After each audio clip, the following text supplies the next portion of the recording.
Prince Sports here.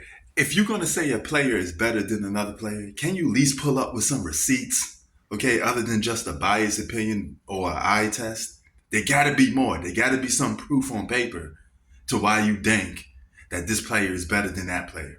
All right, come up with some fucking receipts. Let's get into it.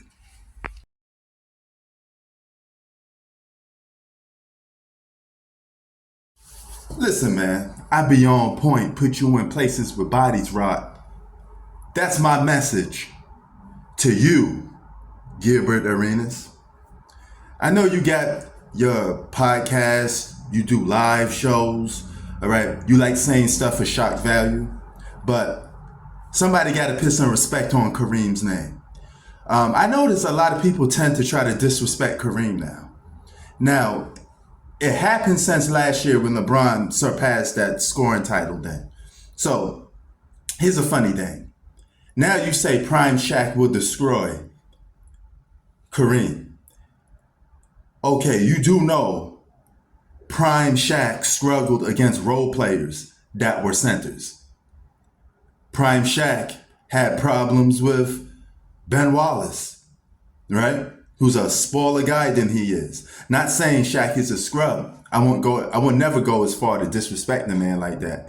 But one thing for sure is to say he would dominate Kareem when he couldn't dominate Hakeem Olajuwon, who was arguably one of the most skilled centers of all time.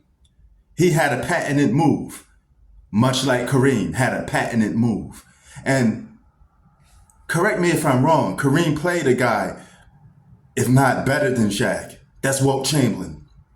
Wilt Chamberlain put up numbers Shaq can only dream about, right?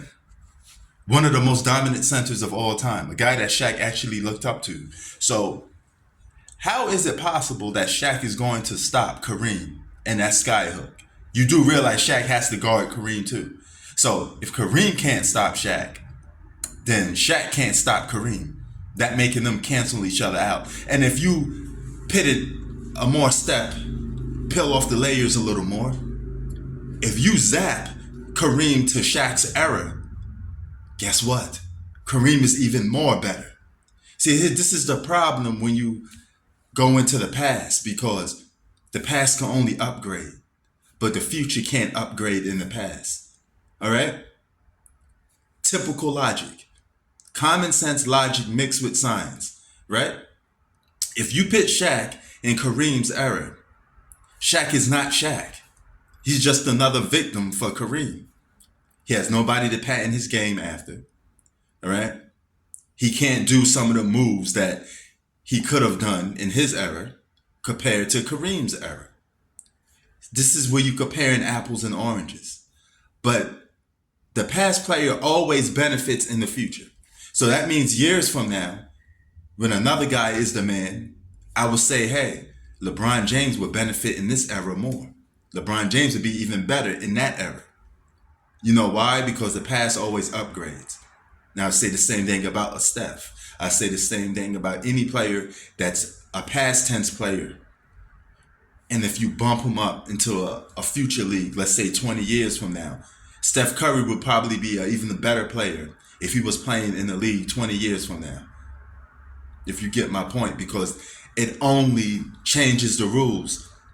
And a lot of the rules benefit players that played in the past. And you could just say, imagine if they had that freedom to do that in this era, if that makes sense. So, put some respect on Kareem's name. Kareem is better than Shaq, period. Kareem's a 6-time champion. Shaq is an underachieving 4-time champion. Okay, Shaq should have more championships. He should have kept his weight in check.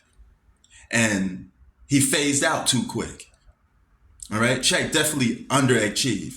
And if you ask me, he's really a 3-time champion in his quote unquote prime.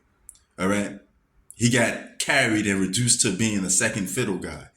And Kareem has never been carried the way Shaq has been when it pertains to winning an NBA championship. He was either the first or second best player on the team, right? He wasn't reduced to a guy that's damn near role player status. Never happened for Kareem while he was playing on title contenders and winning chips. Kareem's also a more achieved basketball player than Shaq ever was. More MVPs, a more dominant basketball player.